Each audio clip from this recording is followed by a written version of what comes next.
Who misses free and affordable ads and social networks without the anti-sex work rhetoric? Assembly 4 is a team of sex workers and technologists in Melbourne, Australia, aiming to bring back free and fair advertising and social spaces to the sex working community. They also give back to organizations based in harm reduction, sex work, and education. Stepping away from the clunky design of traditional platforms, their two products, Tryst.link and Switter.at, are refreshing and well-needed changes in both presentation and mission. Both are free to join and open to all. In the words of an A4 user, from the policies to the language to the advice and tips, it makes such a big difference to feel encouraged and supported instead of policed. Check out their website, assembly4.com, for the word and not the number, for more info. Welcome to the Peepshow podcast. News and stories from the sex industry. With Jessie and PJ Sage.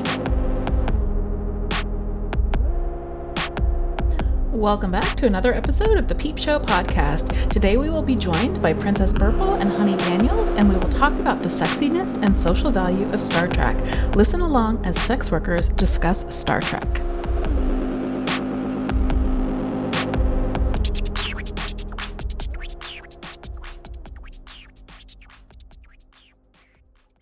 Today we are here with Hunny Daniels and Princess Berpl. Hello. Hello. Hi. We are doing something that PJ has been talking about doing for years.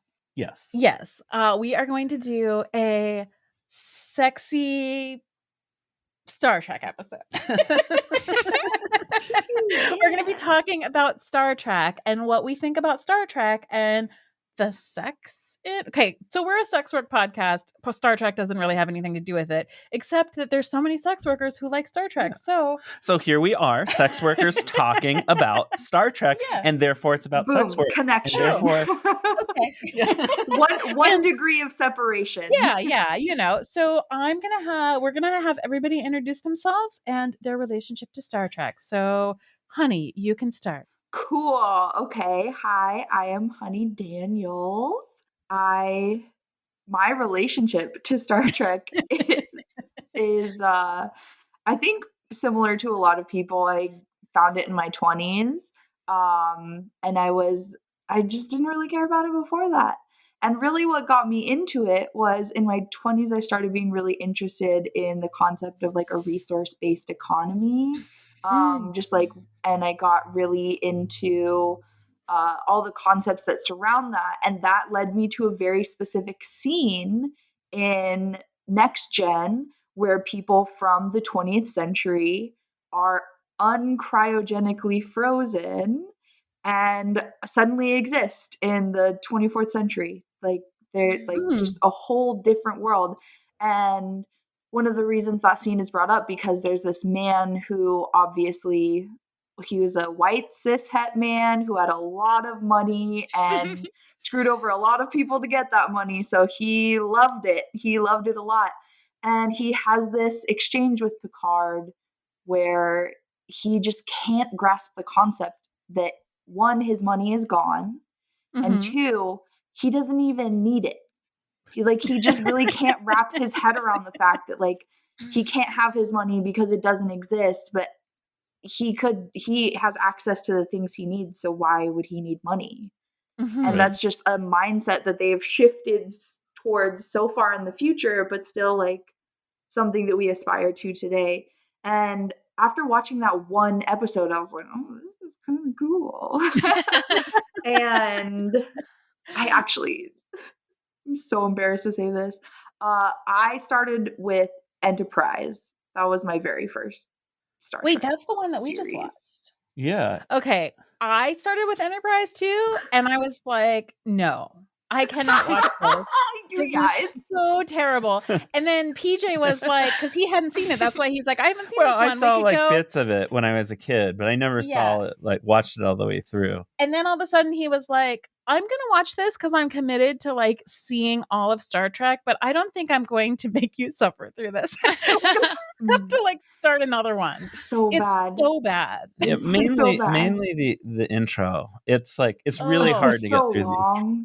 The music is so bad. It's like it like 90s, triggers me now when I I hear don't it. know, like country rock or something.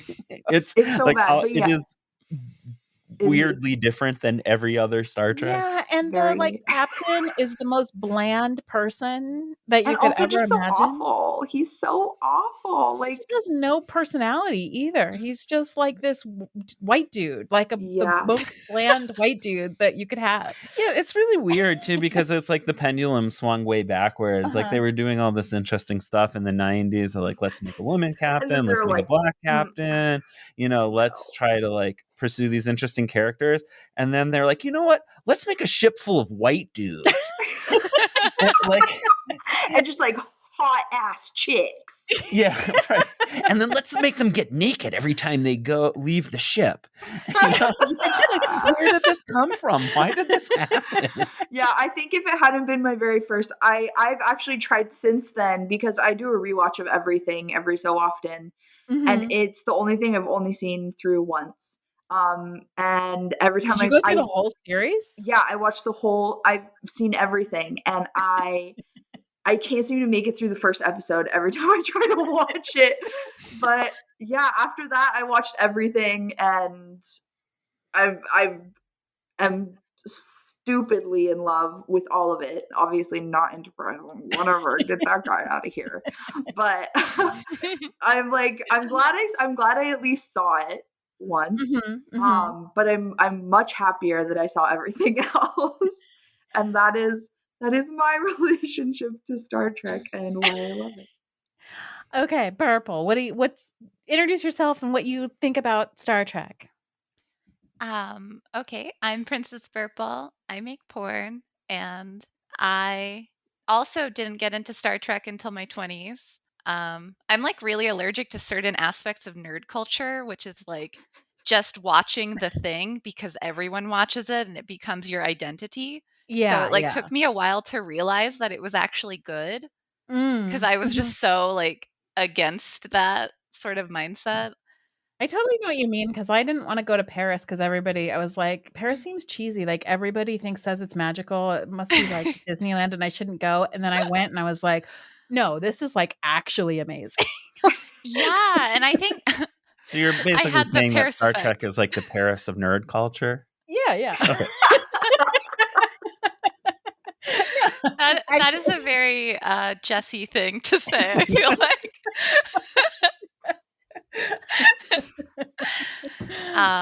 But I started with the original series, and I actually got into it when like, around the time that Leonard Nimoy passed away, and I Oh, yeah. watched the movie, I think it's a movie, where Spock dies, and I Right. was crying like a baby. Oh. And like most of the other stuff relating to the original series isn't really my bag. Like Mhm. it's interesting to see cuz especially for back then it was so out there. It But was for Mhm. the so most part kitschy. it's mostly like a western kind of like cowboy sort of thing just in space. Space cowboys. Pew pew. But then I watched TNG, and as much as I love the philosophy and I love like all the politics that comes into it, Mhm. what I really loved is like it was it was kind of like developing a parasocial relationship with these fictional characters and they Mhm. became my friends. So when it was done, it was really sad because it was like losing friends and they were like Yeah. moving on with Yeah. life or something. When I first watched them, it was so hard to move from one series to the next because at the very beginning of each series, I just had such a hole in my heart for everyone that like wasn't in it anymore, Yeah. and I'm like, but I miss them. I know. But I think what really spoke to me was probably DS9, which is also surprisingly a Western kind of thing in space. Like, I realized that a lot of it was just the sheriff, like Odo's the sheriff, and Yeah. like Quark is like the baddie. So I thought that that was very interesting. Yeah, it makes sense because they're kind of out on the like edge of Federation space. They're like, out on the frontier, and there's like, yeah, it is kind of wild, wild west in that way. There's like a lawlessness. But I think it's interesting how like none of our interest in it has anything to do with sex. Like it doesn't seem like any of us is like I mean, the introduction at least. Yeah. Well, what's your story, PJ? Yeah, I mean, well, to be fair, a lot of Star Trek is very horny, and we can get into that. And I there's a lot literally of each one I people have who my are crush each series that like I will write fanfic about them. Like Do you write fanfic about? no, I didn't say that just now. That would be no, absolutely not.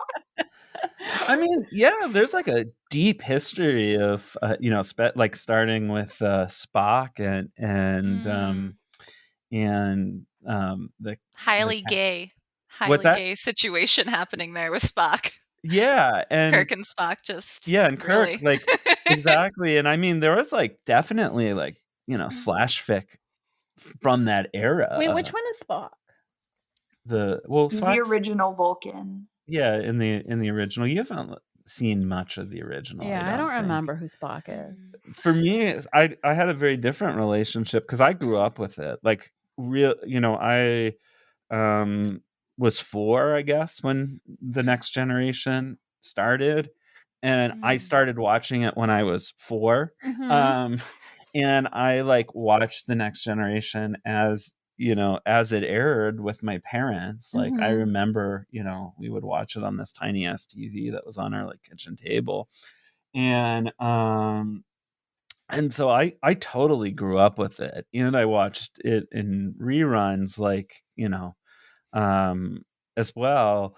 And for me, it was like really powerful. It was like I don't know, I like it like filled my imagination. Mhm. I like fantasized about like being part of Starfleet when I was a Oh, kid. really? Totally, yeah. That's I like so ran around in the cute. yard and imagined like Oh my gosh. being on the ship and like crawling through the Jeffries tubes and stuff. And then Wow. like Me too, but when I was like 25. No. I just same. kept going.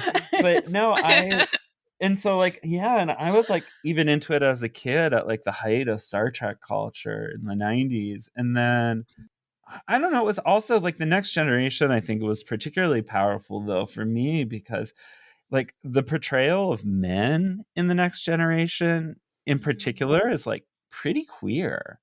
I mean, Jean-Luc is gay. I in- know technically he's canon, he's not, but like he's gay. Anybody who is queer, like you feel it radiate off of him. Which one? Who's gay?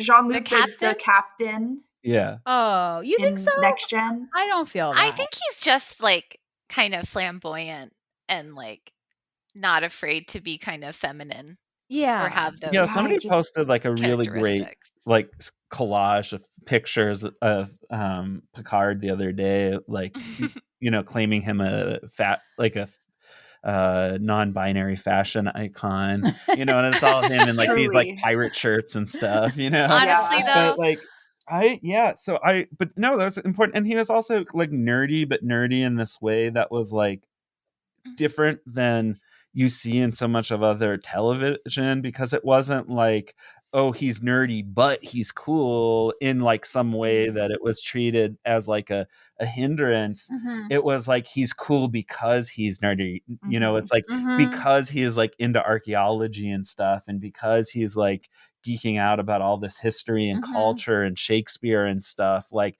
I think it's really hot when he like breaks into Shakespeare. I know they like purposely weave that into so I know. much. I'm like, oh, now I'm into this shit. So.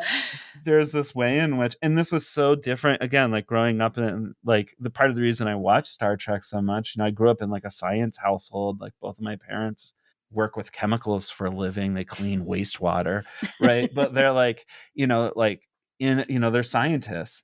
It was so interesting to like watch a show where like the captain was like, into art and the humanities and was like kind of nerdy, but there was this different version of like manhood that was like connected to those things, which was like totally absent in my life, right? Like I was just around like sciencey people and blue collar people, and like it was very much like he also like pushes that. It's not that he's into it. Like he has a problem with people who don't read.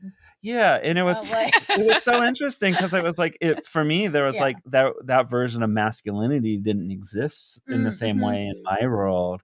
But then like beyond that, you know, you also look at like the friendship between Jordy and Data, and that's like so queer in so many ways. Like guys don't interact like that in real life, at least not in the world I grew up in.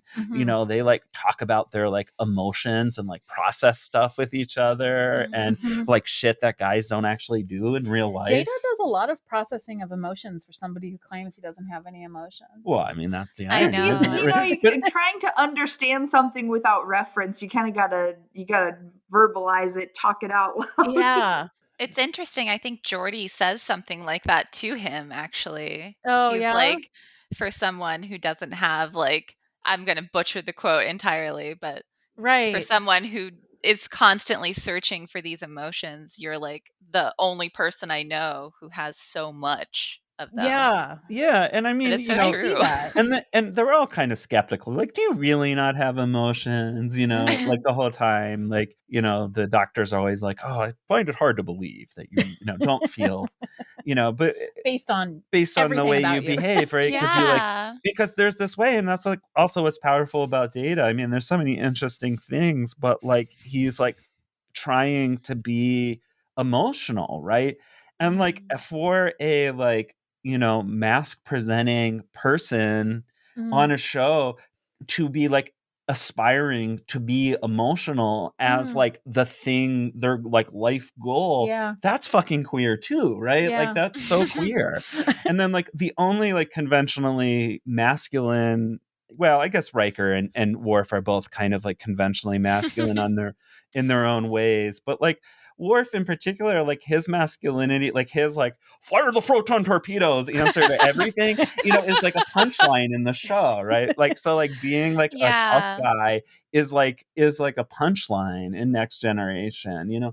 And so for me, like, anyways, you know, as like person who was like always questioning my own masculinity and like struggling with my own, you know, gender, like growing up in this sort of like, I don't know, you know, kind of blue collary, you know, traditional masculine world. Like this was like such a, I don't know, it was like such a breath of fresh air. I don't know what like the metaphor to use, like a life rope or something into this like other world where there are these, you know, other kinds of relationships that felt like so natural to me, but like weren't actually available to me in real life. And so I Yeah. like really connected with that. Yeah. Yeah.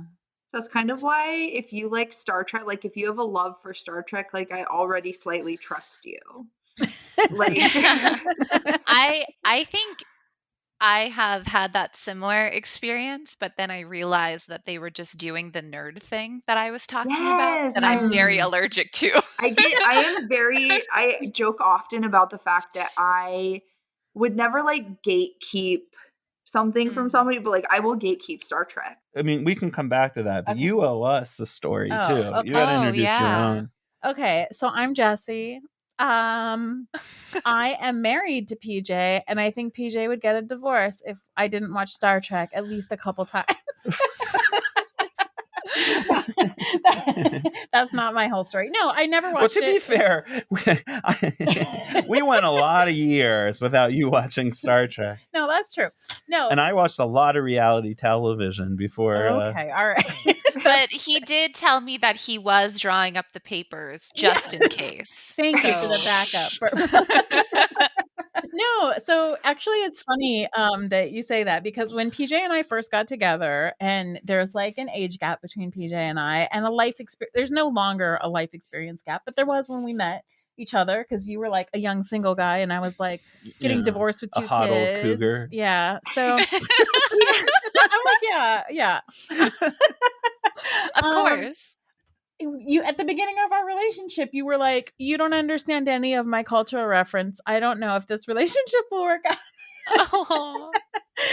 And I was like, why? What difference does it make if I like your music or your Star Trek? Anyways, because I didn't realize it was so like intertwined with like who you are as a person, because to me it's like a TV show, right? And then, but anyways, we worked that out and we decided that despite the fact that I didn't know what Riot Girl was until like 5 years ago, he would still marry me. Wow. Yeah, I'm a dork, but not the kind that watches Star Trek. I was the kind that sat in libraries. So, I made peace with that a long time ago. This was very early on in our relationship. The long and the short of this is we worked all that out and we decided it would be okay to still be in a relationship. But then eventually, like, he was watching a bunch of Star Trek and we decided that I should watch some, and I was very, very resistant to it. And then you made me watch. No, then we did an episode where we answered a question that actually Berpl sent about my feelings about Star Trek, and we got in a massive, massive fight about it because before we recorded, it was bad. It was bad because he showed me episodes that didn't make sense, like Darmak and Jalak or whatever. That's pretty good. Wow, that was It's it. an iconic That was really episode. it. That was the first one I ever saw, and I was like, what the fuck? Like, I do not know what is going on. And I was like, none of this makes any sense. And I was really upset that they were using like articles in a sentence because I couldn't figure out like I didn't know there was a universal translator, and I was like, what do you or a mean? teleporter. That was fair. There was a lot that was like taken a for Wesley granted episode, by that you know, episode. very, Yeah, very so easy. I was just like, I don't get this at all. And then he was mad. He's like, it's like this whole show is about like the construction of my gender and my soul, and you don't even care. And I was like, so You're so that extreme. really is how we sound. No, that really is how we sound sometimes. Like, right. And so then we like after a couple of hours came to the conclusion that was like that particular episode was like diving into the deep end, and that maybe we needed to take like a few steps back because the whole concept didn't make sense to me. To be fair, you have an advanced degree in philosophy, and I was really trying to find something you would like. But you know, well, I mean, I don't PJ get it right did ask me what you should watch. And that's not what you said, huh? I didn't. That's not what I said. But he did tell me that the reason I think I'm saying this right, is that he thought that you would appreciate it because it's so intellectual.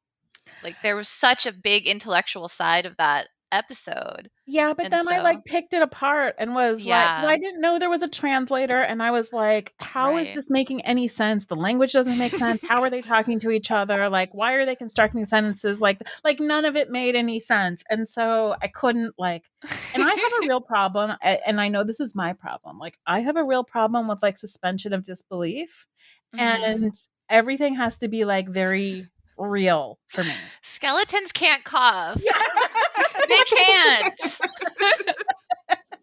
So, honey, Berpl was at our wedding, and this is what she's referencing. So when PJ and I were together, before we got married, we watched Army of Darkness. Have you seen this? No. Oh it my sounds God. scary, and I don't watch scary movies. It's like a comedy horror movie. It's not really horror. Yeah. So we're watching it, and it's like all these ridiculous things happen. Like the guy's arm gets cut off, but then they throw like a chainsaw down a well, and he puts his arm up, and the chainsaw like falls on his arm perfectly, and now his arm is a chainsaw. Just like really stupid. The whole thing is really dumb. It's very grindcore. And I'm watching it, and I'm going through the whole thing, and then at some point, like toward the end of the movie, like all of these skeletons rise up out of the grave, and they've been buried for so long that like they're all dusty and stuff, and so they're coughing like trying to clear out their lungs or whatever. But then there's like puffs of smoke coming out, and then I was like, no, that was the end. I was like, skeletons can't cough. She actually got up. We were watching it with the kids, and she got up and she's like, "That's it. I can't do this anymore. Skeletons can't cough," and stormed out. And so PJ wrote that into our vows. It's like really in our vows, that whole story. So, yeah. So we got married despite the fact that he likes that, and I'm like, no, skeletons can't cough. So we so then we got over our Star Trek fight, and now I tried to watch Enterprise. I can't watch that at all. Well, that's fair. Not your fault. Not your fault at all. Then we went to the Next Generation, and I have to say, that I am feeling an affinity towards some of these characters in this Oh, show. That's it. That's my start. I love that. I do remember though, I think PJ had you watch an episode with like Klingon sex in it. Oh, And Oh, that yeah. was the thing. I That like was the that. thing that you Yeah, liked. I'm into that. Okay.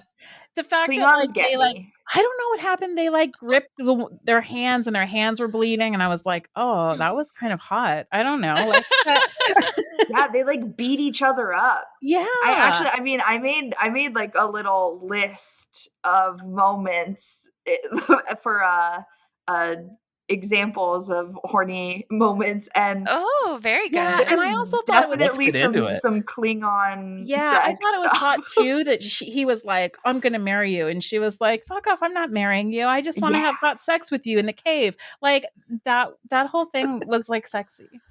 I thought it was really interesting though to see him depicted as like someone who was very conservative. Yeah, Because Very he traditional. he demanded the marriage essentially. He was like, "How can you do this? Like this is Klingon ceremony. Like now we have to get married." Oh my gosh.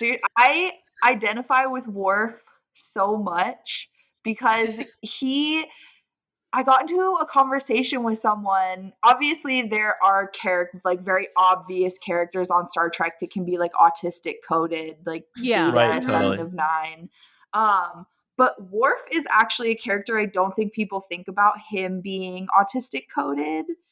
He's definitely black coded in his Yeah. experiences of being split between two cultures and just Yeah. and how people view him.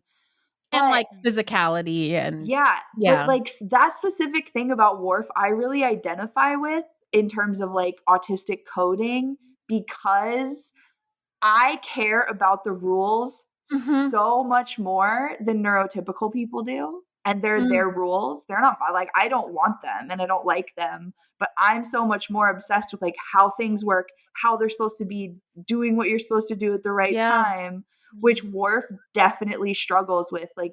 He's trying That's so interesting. hard to do the Mhm. right thing inside of an identity that he wasn't specifically raised with. Mm, And mhm. so he is Oh, that's interesting. It is this is the way interesting. things happen because Yeah. this is how I was taught, because he wasn't taught any of the freedom of nuance and choice within being a Klingon. He's like, this is how you do it. Right. Yeah. He is Yeah. very rule based. You're right. And he's Mhm. really struggles when he doesn't have a rule to follow. Yeah. Or when he has to make the choice to follow the rule or do the right thing. Yeah. Mhm. Yeah. And Yeah. he's like, I am so torn because I am completely left without the tools to make this decision. Yeah. Yeah. That's I really always just interesting. associated that with some sort of toxic masculinity sort of aspect of him. Hmm. And it Yeah. really turned me off to him as a character, especially in DS9, seeing him with Jadzia and seeing him be very controlling of her. And Yeah, that drove me yeah. crazy. And I was like, this asshole just has to let Jadzia do what she wants to do. Yeah, I definitely I just see Worf as this person who is just wants so badly to just live by his compass, but he was taught that doing that is an insult to who he is. And so he's very torn. Yeah. Because And that's what I like he doesn't about really want to be a masculine jerk. And in the moments where people make sense to him, you don't have to do this, he always rationalizes away from that anger. And I always I really was appreciated that he was on DS9 because I think his character deserved a lot more of the emotional arc that he got in that than because in Next Gen he really is just a trigger man. They really do use him. Yeah. It's just At least Yeah. until an the imposing end. presence. Mhm. Yeah. A little bit towards the end, I think they make him more nuanced, but yeah, it's Yeah. earlier. Because he has trauma. And I think Yeah. the idea is that Klingons don't do that. They don't have that.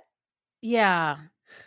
Yeah, and I think Right. that's interesting what you're saying too, is because he is more, I don't know, Archer or Kirk or something are just bros, and they're sort of the show sets us up to like want to celebrate their broiness, or just to like, they're kind of set up to be uncomplicated protagonists. And I'm like, these guys are kind of gross. And then, but with Worf, it's not like Worf is always falling on his own sword. He's always like conflicted with his own broiness. Like it never really works for him. He's always like tripping over it and struggling with it. That's why I always associated it with like this like toxic masculinity like ideal that he's trying to portray, or what he thinks that men are supposed to be like. And I think it's really interesting. He kind of becomes more endearing when you think of him as like someone who is just like a really big stickler for rules because of just the way that he relates to the world. I think that's very Without the interesting. rules, what do you have? Chaos. Right. So like what how do you make your own decisions? Like rules are there to take your free will away, basically. Like you just don't have to think about it. So in the moments where you actually do have to think about like, what would I do? What do I want? Yeah. Yeah. And I think that's also kind of interesting because there's a lot of like symptoms that can come with something like trauma that can mimic things like autism without actually being autism. And it's like, well, what do you have without rules and structure? Parents that died because of an attack that was very chaotic. So it's like, how does he react to all of that? This kind of trauma is like rules. That's interesting. Rules. Yeah. That's why Kaylar's such a good. I mean, that character is amazing. She's like my favorite. She's great. Side character, the first wife, or whatever first relationship. How much do you know? Like, I don't want to give spoiler. I don't want to spoil. No, you can give spoilers. I'll still watch them. Yeah, and most of that story. Yeah, you could. Yeah, but it's like she's so good because she's the opposite, right? Like she's so like. She's also split between worlds, but like she copes with it just by like kind of irony and like, laughing at everything and laughing at the absurdity of the rules. And like, and she's just, they're like polar opposites because he like copes with things by being hyper serious. Woman. Yeah. I think she's great. And like, it was funny because I like totally got where she was coming from. But then there was a part of me that was like, they should be together. Like they have this like fire. And I was like wanting her to come back. And in a way they are together forever through, I feel I'm like, I know you said spoilers are okay, but I like can't even do it. I just like can't say it. No, you can. I mean they have a son together, which in a way just continues the cycle that Worf is on, where he now has to lead someone through the life that he felt he had no one to lead him through, but now him and his son share so many situations the same. So it's basically like Worf gets like a second chance to like help his son navigate a world in which like he never had anyone to help him through that, even though his parents were amazing. And I know he tries to make that clear that like his parents did the best they could. Yeah. That's all interesting. I didn't know they had a kid together, but yeah, like I was kind of rooting for them because I liked her.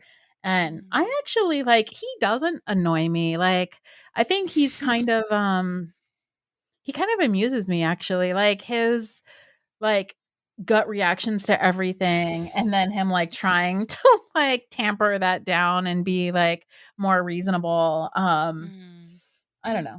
I kind of liked him. Yeah. Plus Klingon sex. Plus Klingon sex, So hot. Yeah.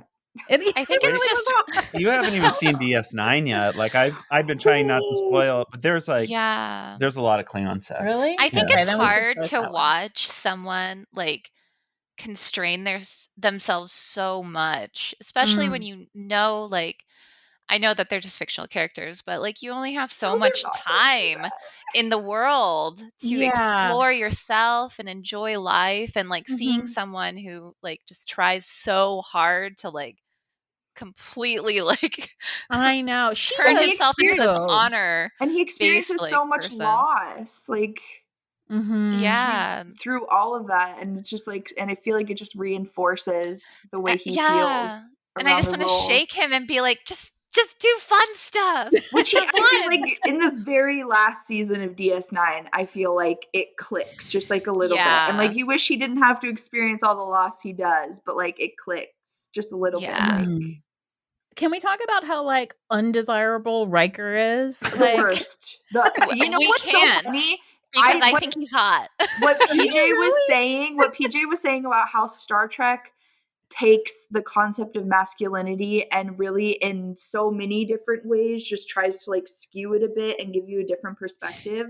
Mhm. I feel like everyone else that maybe wasn't intentional, I feel like Riker is actually who they were trying that with. Well, I don't know. I mean, Riker feels like the most underdeveloped character, but I always struggle with that. But like, I don't know what's going on there. Like, I almost feel like they felt like, well, they needed like a playboy or something. They needed someone who could like fill Kirk's shoes and like, be like the hottie, guy. But they didn't want to make him like a jerk. Right, I know. They And so wanted to that's make him like a sweetheart, suavemente mustache. Yeah, but he comes across as like, I don't know. I can't with him. I mean, I feel like maybe Jonathan Frakes is like a tiny bit to blame because like his face like mixed with his character just is like his eyes are too blue to talk like that. Like I don't know how to explain that. I don't know why that makes sense, but it does. Exactly. I can't say. I can't explain why that's true, but like his eyes are just too blue for him to act like that. So what do you find hot about him, Berpl? I think he and Troy are poly. I think they are. I think they go to Ryza and they just fuck all the hotties orgies together. Absolutely. And I think he's into dudes. And I think they have like some crazy fucking threesomes, foursomes, like whatever. I think that Deanna has like really bad taste in men. Like every time she hooks up with someone, I'm like, why that guy? Like the one who was pretending that he didn't have like wasn't telepathy. Empath. Yeah, like that dude was just cringy, and I was like, "What?" I know that guy was creepy as fuck. Yeah, I don't remember. Many ucky guys. She does not make good choices. Because I think she falls for that. Like I'm sensitive, which I'm like, how do you fall for that? You're an empath. Like, yeah. Make it Can't make she sense. like read his mind and realize that he's like a vapid bro? Well, that guy was interesting, right? Because she couldn't because he was able to like. He was able to like counteract it because he was basically able to lie to her through his mind. Yeah. Right.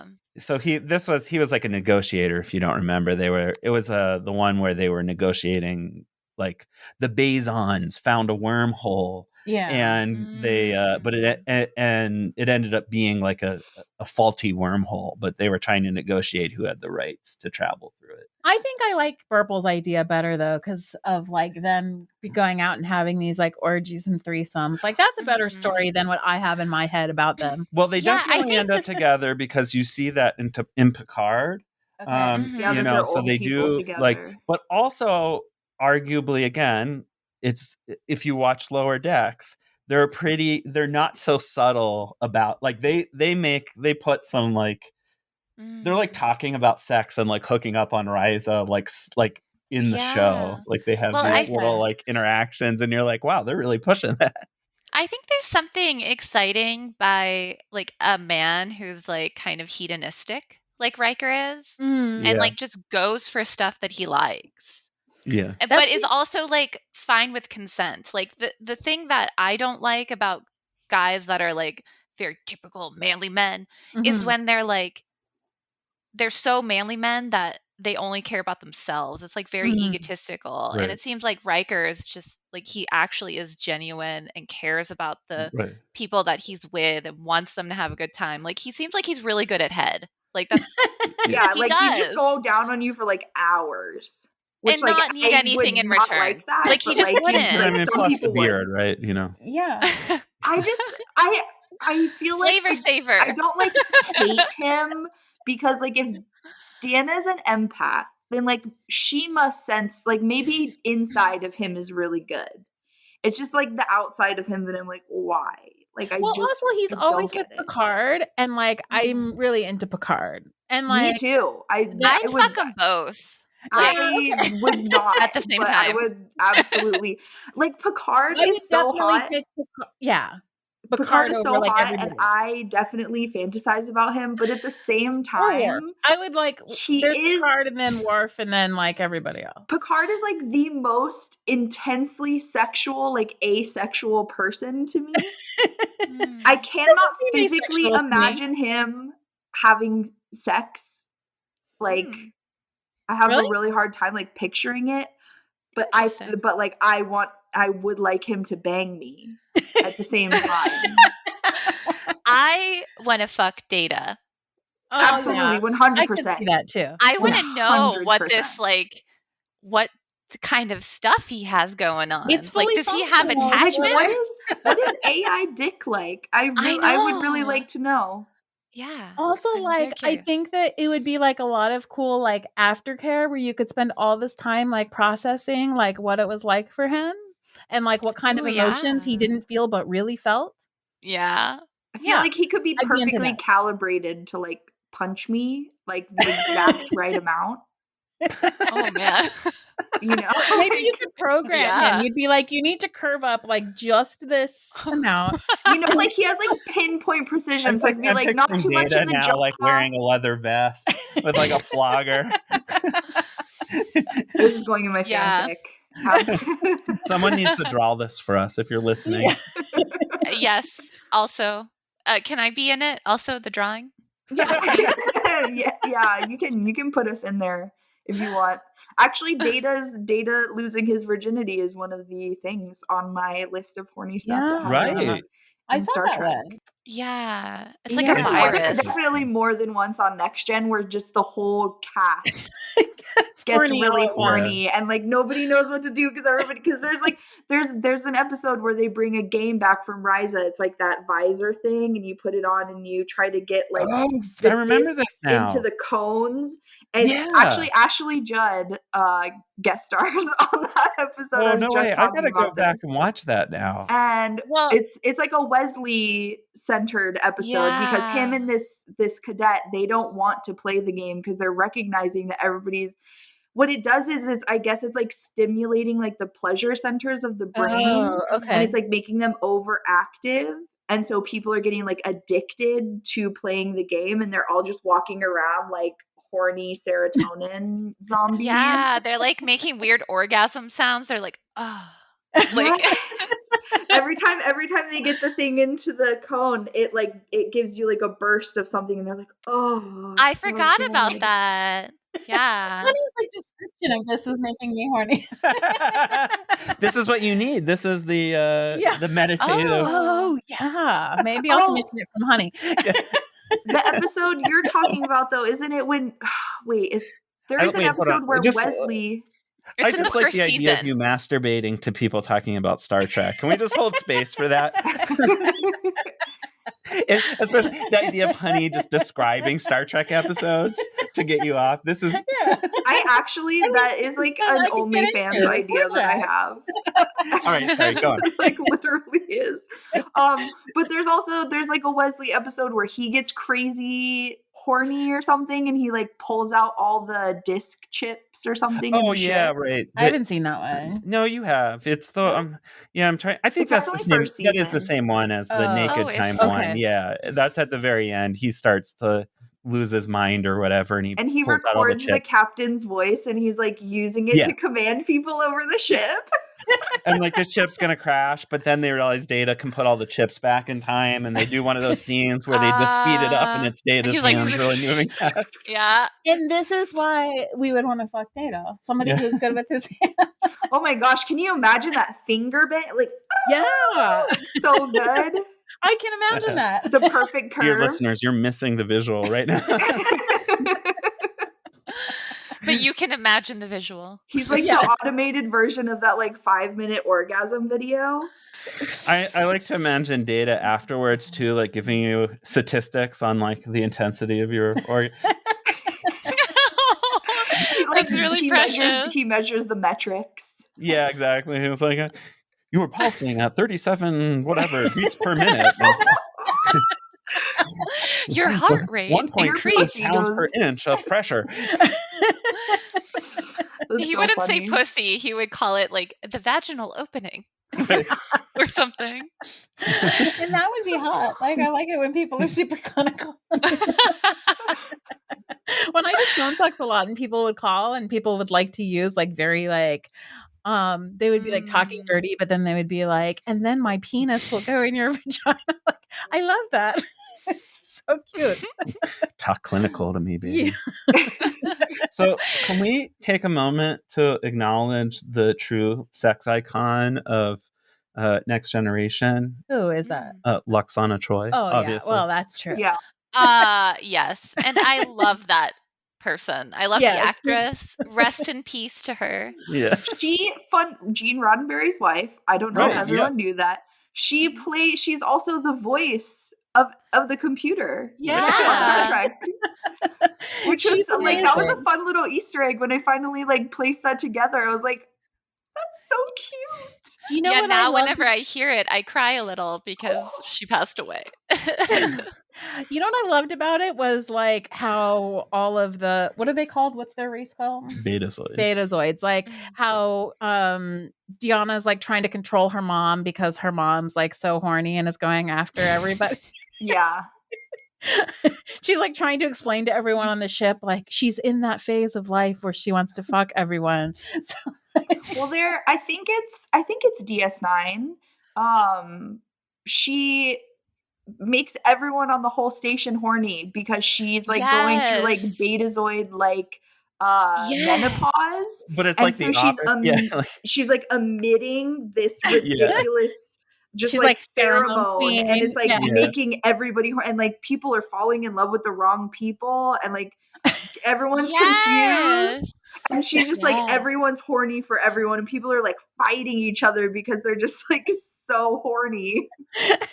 I thought it was interesting because I imagine you haven't seen this, Jessie, but it's like a truth serum. It's like the sex that you want to have, but you don't.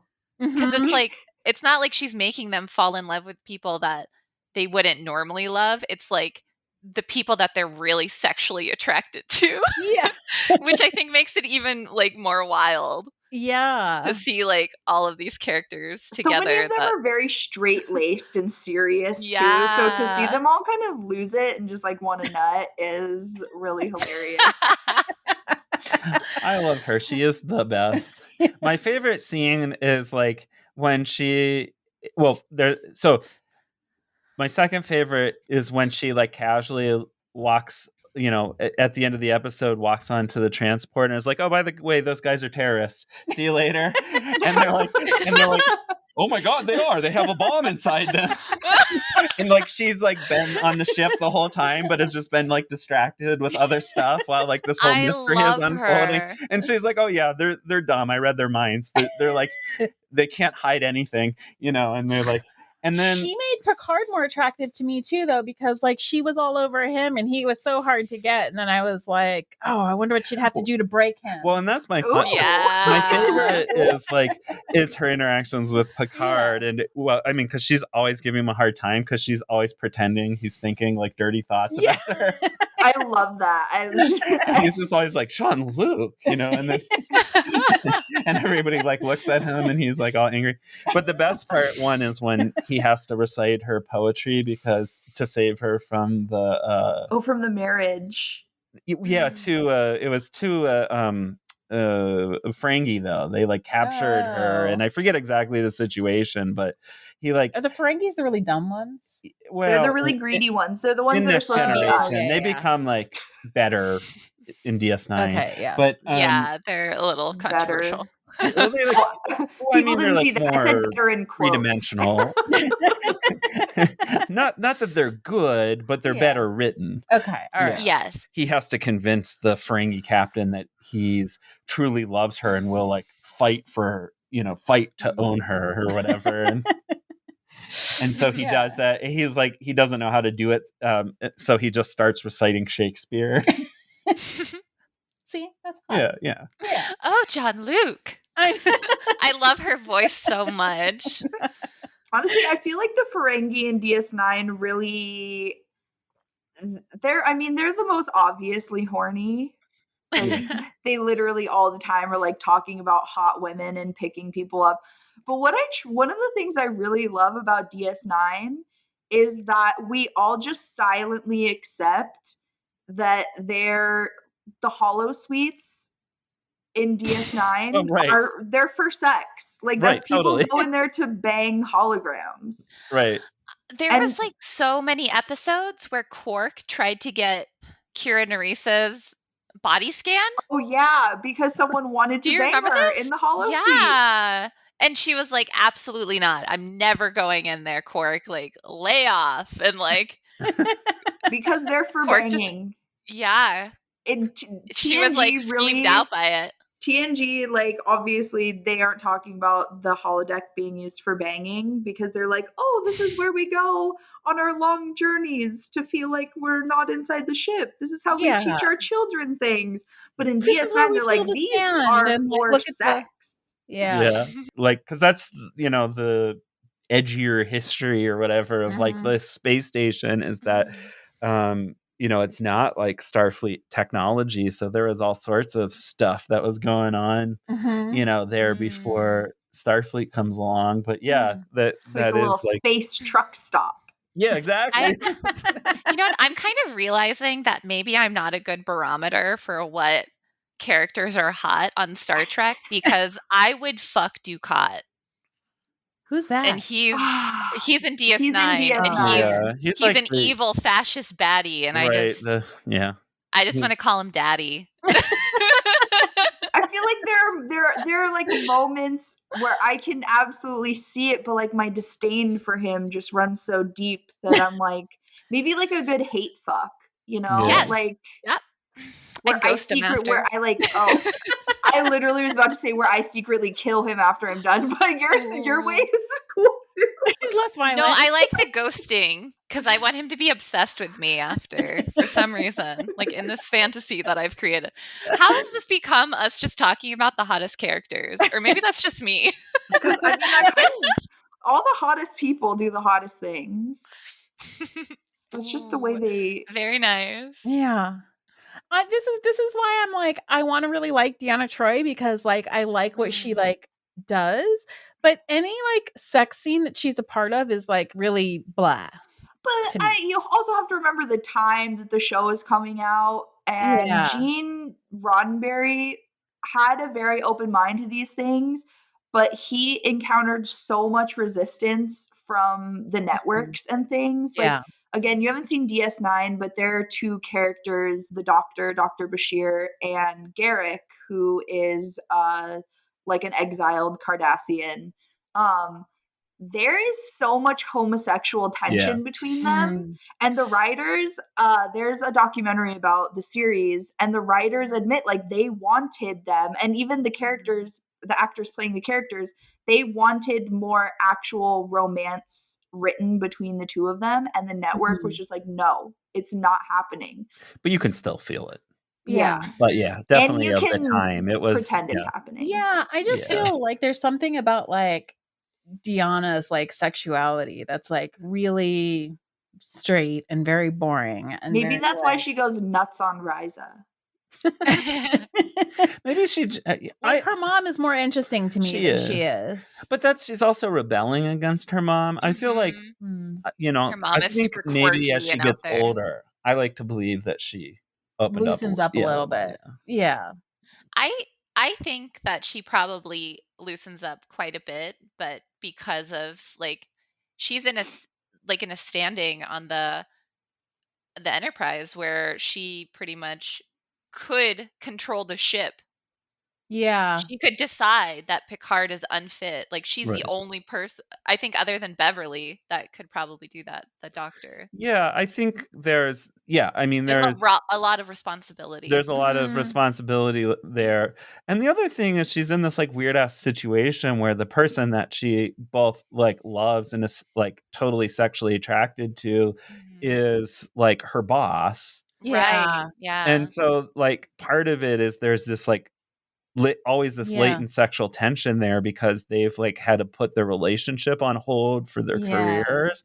But both of them are like, and that's also kind of like, I don't know, part of the interesting thing that's going on there is both of them are off like fucking the whole the whole series, but they're both sort of like, yeah, we'll get back to fucking each other once our like careers let us, but and like they're both secretly sad anytime the other one like fucks somebody, and there's I feel like there's always a scene in the episode where it's like someone like walks by a hallway and it's like, I'm so sad. Did you catch my eyes? Because it's so I'm sad. subtle. It's so subtle though. I forgot about that entirely. I think you're right. It is just that. I don't think it's about the responsibility that she has. I think it's very much so like they're distracting themselves but not realizing She's or also able just to really realize sad. it. She's like very sad the whole time because they don't ever say it, but it was him that said like, we can't be together because I'm your superior. And I don't know if that ever comes across because she's just like, she's low-key like mad at him sometimes. And that's because he's the one that was like, we can't do this. But he also is still kind of like loving towards her, and it confuses her because she's like, I thought we weren't doing this. Yeah. But then they are all the time like going off to like bang, and we all know it. Right, and they're kind of like in an open relationship almost because they never really totally let go. There's this way in which they sort of like, even though even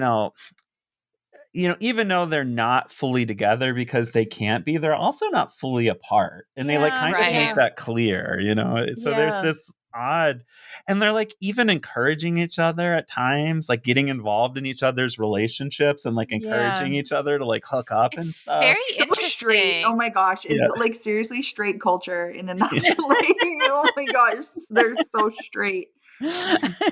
Like they might fool around with a whole lot of people, but their relationship dynamic is like, we're straight. But I don't know. I feel like TNG in general is the least like sexual. I don't want to say sexy because there's some very sexy scenes, but it's like the least sexual of the series because I think of what they were trying to do because of the time it was coming out, the networks and all of that. I mean, because DS9 is very sexual. Like, there's a lot of sex. There's a lot of horny people. There's a lot of, like, the whole Mirrorverse is, like, crazy horny. I was going to say that. Yeah. Literally, I have written on here, like, every Mirrorverse, all Mirrorverse episodes. Every one of them is horny and hot. Like really kinky sex in the Mirrorverse. Yeah. Oh my God. Because they're talking about like beating each other up and then we'll bang. Exactly. And they're like using people as like sex slaves essentially. Like every Star Trek series dips into the Mirrorverse at some point. Yeah. Oh yeah, that's true. The only thing I remember about Enterprise is like all of the sex that they just like forcefully inject into the storyline. Like in the first episode when they're like rubbing each other's bodies down with lotion, but it has like nothing to do with anything, and you're like, what are they doing? It's the future, Jessie. Don't ask questions. All normal in the future. Yeah, I guess so. I have one more specific Star Trek thing that happens that I truly believe personally is the most sexually charged hottest moment in Star Trek. Okay. Which is when Lenara, who is the past wife of Jadzia Dax's symbiont, it's gay, meets her, and it's literally against the rules for them to engage in any kind of emotional contact, and they just can't help it, and they just freaking kiss, and it's so hot. So hot, and it's like it is literally the gayest thing that ever happens on Star Trek, but also just like because it's two women kissing, but it's just so hot, and it lives in my mind rent free. I can picture it perfectly right now because it's like forbidden and it's gay and it's so hot. Berpl, what's your fate? What's the hottest scene to you? I don't know. I think it's really hot. I think like the relationship between Dukat and Kira is really hot to me because she fucking hates him so much, and he just like is in love with her and like in the grossest way possible. And for some reason, like that interaction, like I He's make like, it happen she's in like my head. he's your thing. super evil, and to him, she's like the embodiment of like innocence and perfect humanness, and he wants so badly to like corrupt her I and know, ruin it's so it, and creepy it's and like hot. I like it. I don't know. But I think what like the more like genuine sweet like hotness is when Odo and Kira fall in Yeah, love. it's so sweet. I think it's so beautiful that it's like just their relationship is so beautiful that it's sexual. Like I automatically like apply so much like sexual tension to it. What about you, PJ? What's the hottest one to you? You know, I think Jadzia, which you haven't seen in Okay. Deep Space Nine, like her general sort of relationship to all of her sexuality, which we talked She's about. incredibly sexually open. She's incredibly sexual, and I think there's a lot of like, a lot of her interactions, you know, I think are really hot. I don't know. I don't know if I have like one thing to pin it off. We already talked about the Worf Kalar. You know, That's my favorite I think one. I think Kalar has like a lot of, you know, those two have a lot of great Chemistry. chemistry. Well, there is like Worf and Jadzia, Right. and they have such hardcore sex that like they Yeah. have to keep going to the doctor because They he keep keeps breaking each accidentally other. breaking her ribs. Like Oh my he gosh. accidentally breaks her ribs because they have such intense sex. Right. Which again, Bashir is like, take a break. Like, please stop coming here with dislocated shoulders from fucking. all this was airing on like, you know, primetime TV in the 90s too. That's what's amazing about like it, you know, it really was. Do you think She battles him with a batleth and cuts him. Yeah. She like Yeah. challenges him to a fight, and then they fuck. Do you think that it's because it was otherworldly that they could like get away with that?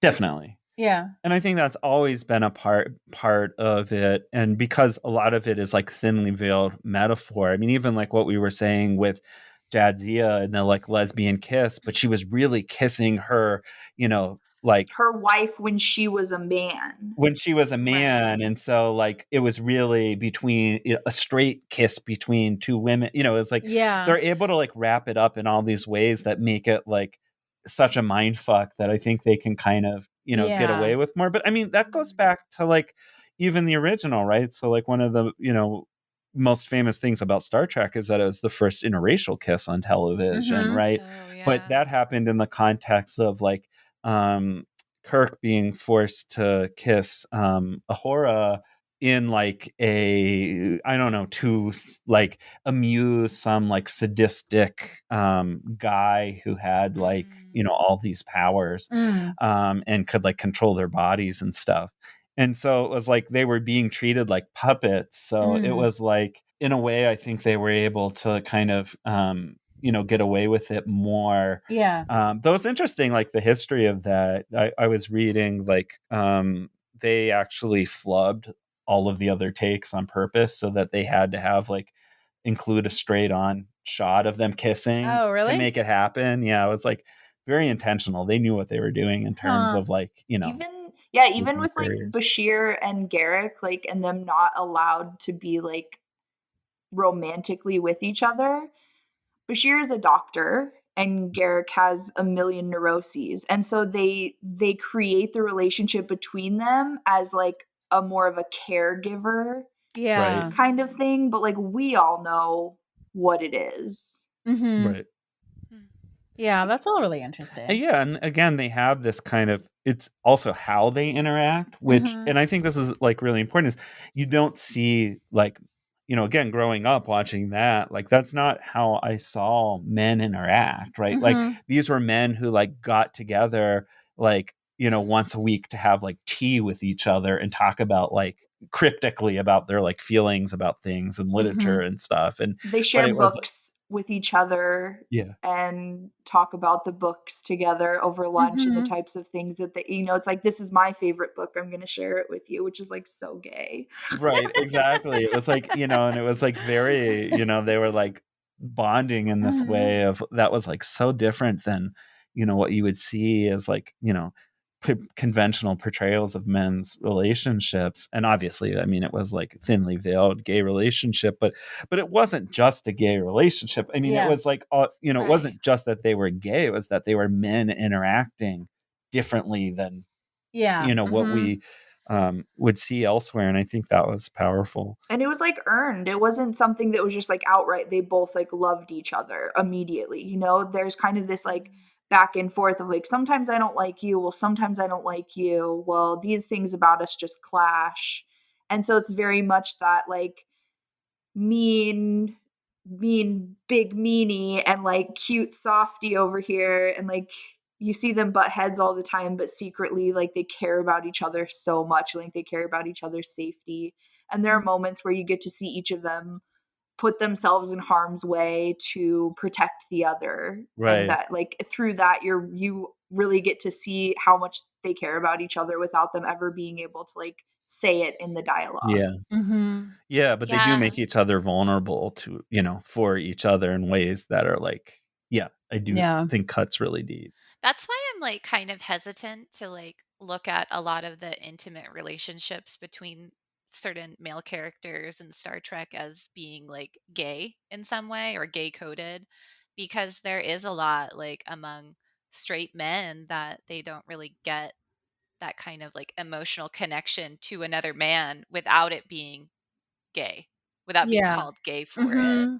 So, I mean, like, obviously, I know that the Garrick Bashir relationship was definitely like there was gay connotations there that they really wanted to explore but didn't get a chance to.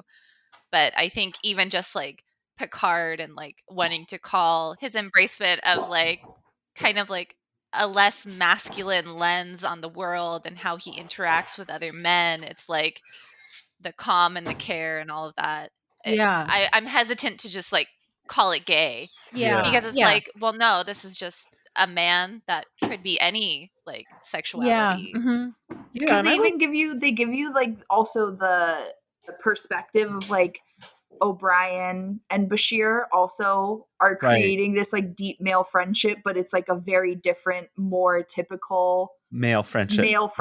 They like do war holograms together, and they like build models and things like that. And it's they definitely like push that's more just like, oh, this is a manly friendship where they just like are annoyed by each other, but they get along. Right. Yeah, they're like two bros, and they're like coming from different backgrounds, but they end up having more of like a bro relationship that doesn't at all feel coded as gay. It just feels coded as like, I don't know, a bromance or whatever, right? Yeah, it's not necessarily intimate. Yeah, and I take your point, because I think that when we assign anything that looks like a genuine friendship between men as like somehow gay, it precludes like men from being able to like have the kind of relationships that they would like to have. I do want to just mention that I do say it's gay because the characters and everything say that it was gay. It's not like just I'm not pushing that on their relationship. That's been like confirmed. Right. But I'm not like I'm sorry, I didn't mean to come off like it was. Oh, you didn't. I just wanted to make sure that that nobody thought that I was just like I just decided that these people were gay, but they weren't. Right. No, but I take your point though, and I think it's a good one. Is that like we should think about like how we talk about that stuff. Yeah, totally. And I think like and we can look at these folks from a bunch of different lenses, and I think like what they're doing with gender, and what they're doing with sexuality, like, I mean, there's lots of different lenses we can look at that through. And I think a lot of these characters, like we were saying with Bashir, are doing like they're doing more than one thing. They're like, doing different things in different relationships with people, and and they're kind of exploring both of these things, and gender and sexuality in a lot of different ways. And I think that's what's like so good about it, is that there is so much of like that that kind of exploration happening, and it really like offers different ways of relating, like a really wide range of ways of like approaching gender and approaching sexuality. And I just don't know that I mean, obviously there are other shows that do that, but I think. But I mean, Next Gen had that episode about an entire species of people that is genderless. Right. Like, I mean, technically it was Well, against the law also to have when- a gender, but they conceptualized that And Right. there when would be. Data created like a child, he let the Yeah. child choose their gender. And I mean, when you think Yeah. about how long ago that was on TV, it's like we do see that happening now, but I mean, now it's expected. Right. Yeah. Then it wasn't expected. Yeah, it It was was so like, much more forward thinking at the time. It was like more radical. And I think that's like what makes it so important is Mhm. that a lot of like media that portrays like gay people is like it's about them being gay. Yeah. It's all about them being gay, and it's not about like the person behind the Yeah. label or anything like that. And so when you see it taken in that kind of context, it's like it makes them an even like fuller character, that they're not Mhm. just doing it to get like LGBT brownie points. Right, Like right. they're doing it because that's just how the character is, and that's how Mhm. they developed, and that's who they like, but that's not all there is about them. And Mhm. I found that like very attractive in Yeah. Star Trek, is like I never like sat there and thought like Worf is very straight, or like Yeah. Riker's absolutely a gay man. Like I just like thought of them as like people Yeah. who maybe, I don't know, are into all sorts of stuff. because Like, the who beauty knows? of Star Trek is that it basically is just explaining to you ideas that absolutely could exist right now through the lens of futuristic sci-fi. Like nothing Right. they're Mhm. doing besides obviously like the ridiculous technology stuff that Right. they create and make up, but it's like everything happening in this supposed future is Mhm. like it exists now. It can happen now. Like we're posing it through a lens of like thousands of years in the future, but these concepts Yeah. exist today. Like it's Mhm. a lot Right. of what's happening in our world reconfigured to fit being in the future. But it's Right. like they're Mhm. talking about capitalism, they're talking about gender, they're talking about sexuality, they're talking about morals and ethics that Mhm. all apply to right now. Yeah. And parenting and all kinds So of many things. things, Yeah. right? And it's just Yeah. like it's just taking it, like, by taking it out of context and like having a step away from it, it's I think it like is challenging in that you're like Mhm. you're not so wrapped up in your own lives, but you're like looking at it as an outsider. Right. And then you're Mhm. like, oh wow, when I look at it from this angle, I might think about it Yeah. differently, Mhm. now that I'm like outside, standing on the outside of these Right. issues or something, or seeing it Right. applied to someone else, and Yeah. not me. It's And almost like this is going to be like a very like nerdy reference, but if you think about like John Rawls's like veil of ignorance, oh right, which is like he's a philosopher who said that like if you're going to make any sort of ethical decisions, like you should do so behind a veil of ignorance in which you wouldn't know like what your political and social position would be in the society that you're trying to create.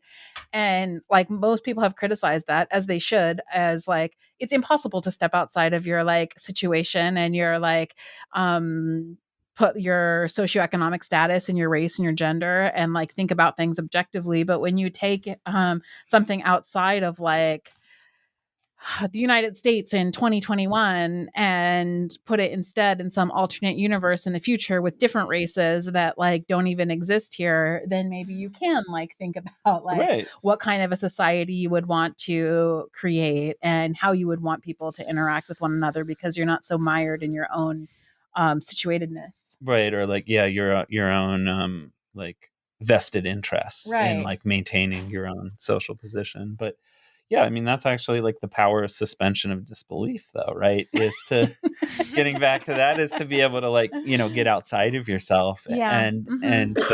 actually part of what's good about being able to get outside of yourself is to be able to like have a kind of radical empathy Right, with right. others, Mhm. right? Berpl, where can people find you? I'm on Twitter at Princess Berpl. Other special sites like many events. Great. What about you, honey? You can find me on Twitter under Hunny Daniels, which is where you will find more of my spicy stuff. And on Instagram under Little Honey Pot, which is where you will find the Instagram safe stuff. And that's Hunny with a U. Yes, Hunny with a U, like Winnie the Pooh.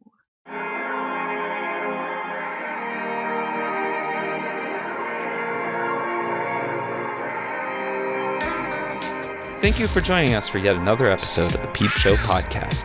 I'm PJ Sage, and you can find me on Twitter at PeachSage. And I'm Jessie Sage, and you can find me on Twitter at sapiotextual or at jessiesage.com. We would like to remind you that we have a Patreon account and would appreciate your support. Please visit patreon.com/peepshowpodcast. Our music is courtesy of Joe Kennedy. The show was produced by Jessie and PJ Sage. Signing off. Have a great week.